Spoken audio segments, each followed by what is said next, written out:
تعالى اقول لكم النهارده على طريقه تعملي بيها البانيه بدل المقليات، وسهل جدا وما بياخدش وقت. ولادك هيحبوه جدا جدا. تقدري تعمليها في سندوتشات وتحطي عليه كاتشب كده. وهنا الصوص بتاعه اللي كان متبل بيه. شايفين الجمال؟ ايه رأيكم؟ اتمنى يكون يعجبكم الفيديو ده.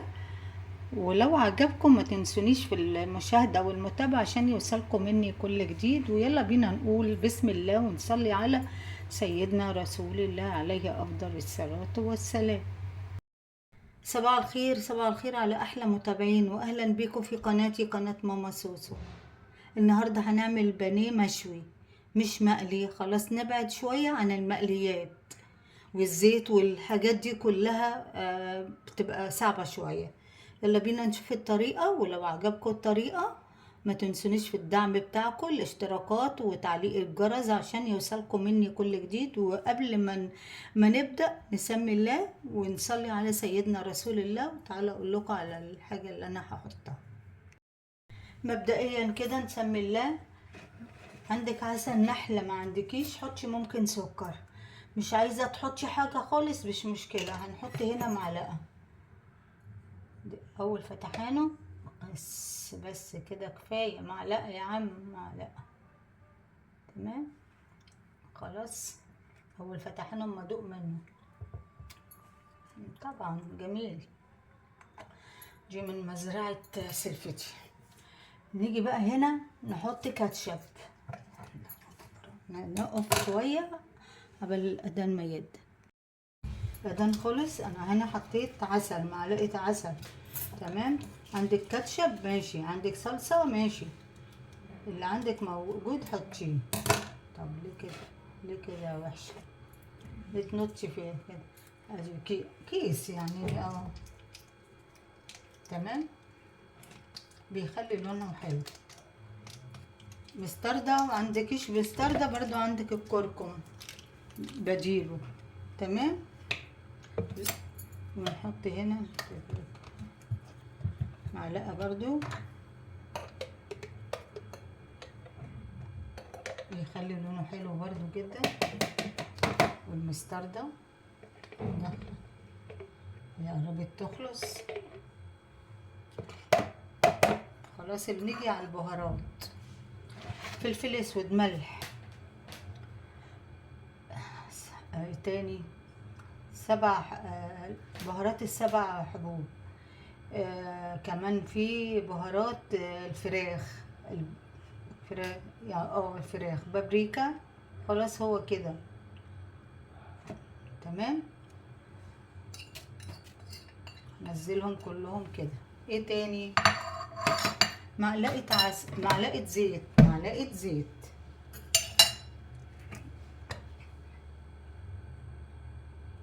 بس كده. معلقة خل.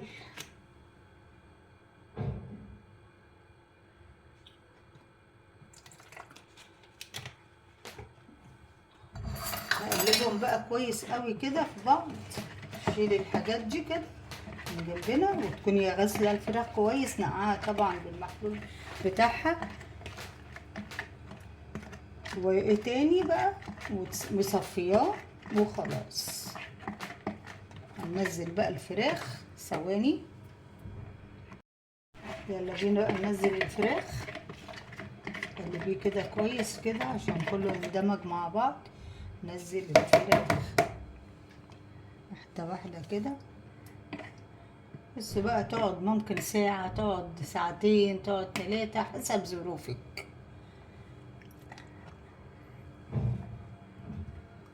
واحدة جاية من شغلها ممكن تعملها قبل ما تعمل مكرونة جنبيها، تعمل رز جنبيها، وبيشوى بسرعة بسرعة بصراحة، ويبقى أحلى وأطعم من البانيه المقلي.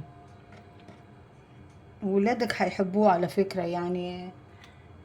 عندنا كان مازن مش عايز ياكله في الأول، عايز بانيه مقلي قبل كده. لما داقوا قال حلو قوي يعني، واعملوه على طول فعجبه. فهيعجب ولادك وهيعجب اي حد. ممكن تعمليه برضو لو عندك عزومة، تعمليه جنب اكل طبعا، جنب العزومة. بصوا في ايه بقى، لو انت عازمه حد وبتعملي فراخ او بط، ما تعمليش بقى الفراخ البانيه والحاجات دي جنبي. لو تعملي لحمه جنبي في العزومه. لما تكوني مثلا عامله لحمه مشويه حاجه من دي، ممكن تعملي الفراخ دي جنبيها، بتبقى برضو حلوه قوي. خلاص كده. لسه هنا كام واحده هوريها لكم. بس يا جماعه سيبيها بقى ساعتين، سيبيها شوفي الوقت المناسب بتاعك. عايزه تعمليها قبلها بيوم ماشي، بس تقللي الملح شويه عشان ما تبقاش حادقه. خلاص. اسيبها بقى، وانا هعمل جنبيها مكرونه واروح اصلي الظهر وارجع تاني. انا اتبلت ساعه ونص،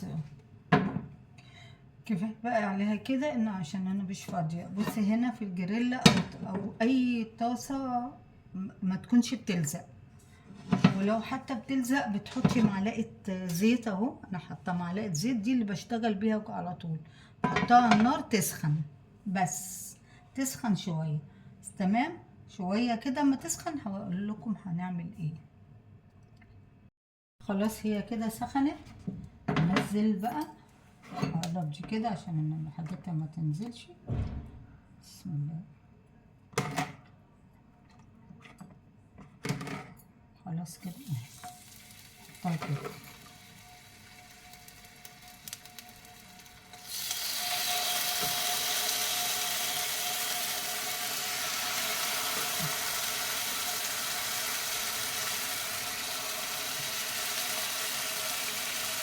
خلاص. بصي بقى اللي بعمله، بصي يا دوبك كده تروحي وانتي بقى اخر واحده تحطيها، تقلبي دي كده على الناحيه التانيه، تاخد الصدمه التانيه بسرعه اهي كده، تاخد الصدمه التانيه اهي. تمام كده بقى. هوريها لكم بقى شويه كده واوريها لكم بعمل فيها ايه. بس انا بحطهم فوق بعض بقى بعد ما بقلبهم شويه كده، بحطهم فوق بعض كده يسووا بعضيهم، ينزلوا الصوص على بعض. ماشي اهي بالطريقه دي. ما بتاخدش 10 دقايق وبتستوي، يعني ما بتغيبش. وفي اكلها ما بتغيبش، يعني هي سهله جدا جدا، تقدري تعمليها حلوه قوي قوي. تمام اهي، يعني هي قربت تستوي شويه كده وهحط عليها. تعالوا اقول لكم بقى، انا هشيل بقى ده. خلاص هي كده بصوا لونها اهي. تمام هشيله